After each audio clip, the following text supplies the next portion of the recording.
સુરત શહેર પોલીસની કાર્યક્ષમતા અને સંવેદનશીલતાનો વધુ એક કિસ્સો પ્રકાશમાં આવ્યો છે। સુરત શહેરના કાપોદ્રા વિસ્તારમાંથી માત્ર 3 વર્ષની માસૂમ બાળકીના અપહરણની ઘટના બનતા સુરત ક્રાઇમ બ્રાન્ચે અત્યંત ત્વરિત અને વ્યવસ્થિત આયોજન સાથે ઓપરેશન મુસ્કાન હેઠળ તપાસ હાથ ધરી અને ગણતરીના જ કલાકોમાં બાળકીને મધ્યપ્રદેશના રતલામ જિલ્લાના બાजना ગામેથી સહી સલામત શોધી કાઢી છે।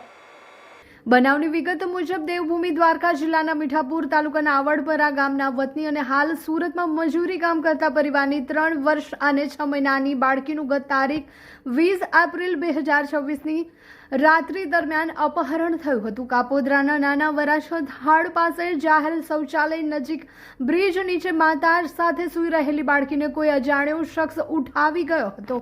માતા પિતા વચ્ચેના ઝઘડા બાદ માતા બાળકીને લઈને સુરત આવી હતી, જ્યાં આ દુર્ભાગ્યપૂર્ણ ઘટના બની હતી। આ ઘટના અંગે કાપોદ્રા પોલીસ પંથકમાં ભારતીય ન્યાય સંહિતા 2023ની કલમ 137(2) મુજબ ગુનો નોંધાયો હતો।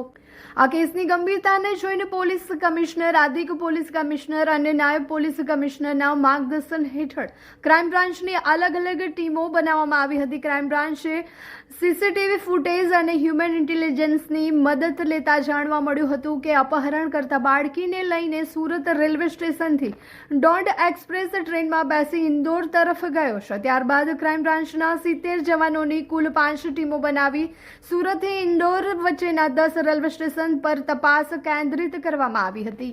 તપાસ દરમિયાન રતલામ રેલવે સ્ટેશનના સીસીટીવીમાં આરોપી બાળકી સાથે ટેમ્પોમાં બેસતો દેખાયો હતો। પીએસઆઈ એન્ટી દેસાણી અને તેમની ટીમે તપાસ કરતા જાણવા મળ્યું હતું કે આરોપી રતલામથી 50 કિલોમીટર દૂર બાજના બસ સ્ટેન્ડ પર ઉતર્યો હતો। પોલીસની ટીમ વહેલી સવારે 5 વાગે બાजना ગામ પહોંચી હતી, જ્યાં એક જાગૃત શાકભાજી વેચતી મહિલાએ માહિતી આપી હતી કે એક શખ્સ બાળકીને ત્યાં મૂકીને જતો રહ્યો છે અને સ્થાનિક પોલીસે જાણ કરી છે કે ક્રાઇમ બ્રાન્ચે તુરંત ખાતરી કરી અપહરણ બાળકીને પોતાના કબજામાં લીધી હતી।